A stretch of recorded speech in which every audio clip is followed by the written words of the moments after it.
तो आज हम अपनी सीरीज़ कंटिन्यू करते हुए डीमन स्लेयर सीज़न 1 एपिसोड 2 को देखते हैं।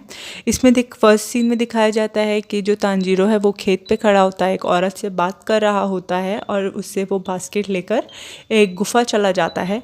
गुफ़ा अंधेरा होता है और वो उसकी बहन वहाँ पे बैठी होती है नेज़ुको, जिसको धूप से प्रॉब्लम है इसीलिए शायद वो अंदर बैठी है और उसको वो बास्केट के अंदर जाने बोलता है, पर बास्केट बहुत बड़ा होता है तो वो उसे छोटा होने को कहता है और वो छोटी हो जाती है। तब वो दोनों चले जाते हैं।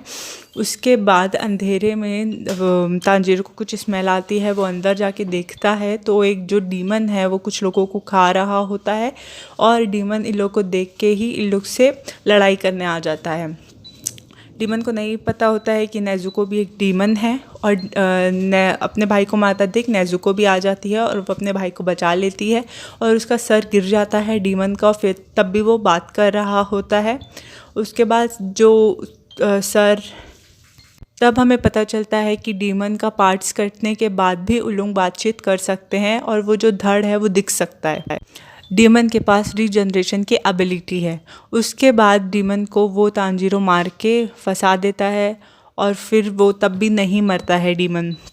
उसका जो धड़ रहता है वो अभी भी ज़िंदा रहता है, पर जो उसका धड़ है वो खाई से नीचे गिर जाता है। नेज़ुको अपने भाई को बचा लेती है खाई से गिरते हुए और तभी एक आदमी आ जाता है वहाँ पे। वो उसको मारने कहता है पर वो उसको नहीं मार पाता तांजीरो डीमन को, क्योंकि वो बहुत सॉफ्ट हार्टेड है गाइस। इसीलिए फिर ये आदमी सोच रहा होता है कि ये इसको मार क्यों नहीं रहा है, कितना सॉफ्ट हार्टेड है। उसके बाद वो जो डीमन है वो बात करने लगता है, तब भी वो उसको पत्थर से नहीं मार पाता। तब सूरज आ जाता है और सूरज से वो गायब हो जाता है, मतलब वेपराइज हो जाता है और तांजीरो से डर जाता है। अच्छा, उसे अब समझ में आता है कि इसीलिए नेज़ुको को धूप पसंद नहीं है और नेज़ुको अब अंदर जा चुकी होती है धूप से बचने के लिए। तो ये जो आदमी होता है वो इसे कहता है कि डीमन है, इनको मारना ज़रूरी है। वो उससे कुछ बातें करता है और कहता है कि चलो आओ मेरे पीछे। वो उसके पीछे जाता है तो ये समझ जाता है कि ज़रूर ये भी डीमंस के बारे में जानता होगा। फिर वो उसके पीछे जा रहा होता है, वो उसे बहुत दूर ले जाता है और ये सोचता है कि ये आदमी इतना बूढ़ा है उसके बाद भी ये इतना तेज़ क्यों दौड़ रहा है, कैसे दौड़ पा रहा है। और तभी ये अपनी पुरानी बातें भी याद करता है नेज़ुको और अपनी, जब नेज़ुको को किमोनो की ज़रूरत थी। वो बहुत दिन से अपना एक पुराना किमोनो पहनी थी पर वो बिल्कुल भी कंप्लेनिंग नहीं थी और ये सोच के इसको बहुत बुरा लगता है कि एक दिन वो उसे इंसान बनाकर किमोनो ज़रूर दिलाएगा। फिर वो बहुत थक जाता है और वो उसके घर चला जाता है वही बूढ़े आदमी के।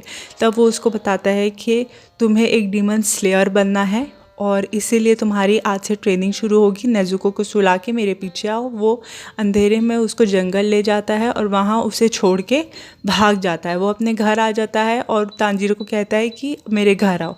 तांजीरो सोचता है हाँ इतना इजी है तो मैं कर ही लूँगा, पर फिर उसे पता चलता है कि जो जंगल के रास्तों में बहुत सारे हर्डल्स हैं, बहुत सारी प्रॉब्लम्स हैं और वो उसको सामना नहीं कर पाता। फिर वो सोचता है अपनी बहन के बारे में और उसको पावर आ जाती है। उसकी नाक बहुत तेज़ है गाइस, तो वो सारी स्मेल से वो समझ जाता है कि अच्छा यहाँ हर्डल्स है, यहाँ से वो बच जाता है। वो हर एक चीज़ से बच जाता है स्मेल के कारण और फिर वो भागता हुआ चले जाता है अपने घर, मतलब वो बूढ़े के घर, और देखता है तो वहाँ बूढ़ा उसका इंतज़ार कर रहा होता है। फिर वो बोलता है कि मैंने तो अपनी ट्रेनिंग पूरी कर ली। तो बूढ़ा बोलता है नहीं, अभी तो तुम्हारी ट्रेनिंग का स्टार्ट हुआ है, मैं तो बस तुम्हारा टेस्ट ले रहा था। और तभी वो थक जाता है और फिर सुबह हो जाती है। सुबह का दिखाता है हमें, तब थोड़ा पास्ट का दिखाता है। ये समझ में आता है कि वो जो आदमी था तोमियोका, वही जो आदमी रहता है तोमियोका, वही तांजीरो को रिकमेंड किया रहता है ये बूढ़े को। तभी हमें दिखाता है और ये बोलता है कि उसकी नाक आपके जैसे है। Bye bye.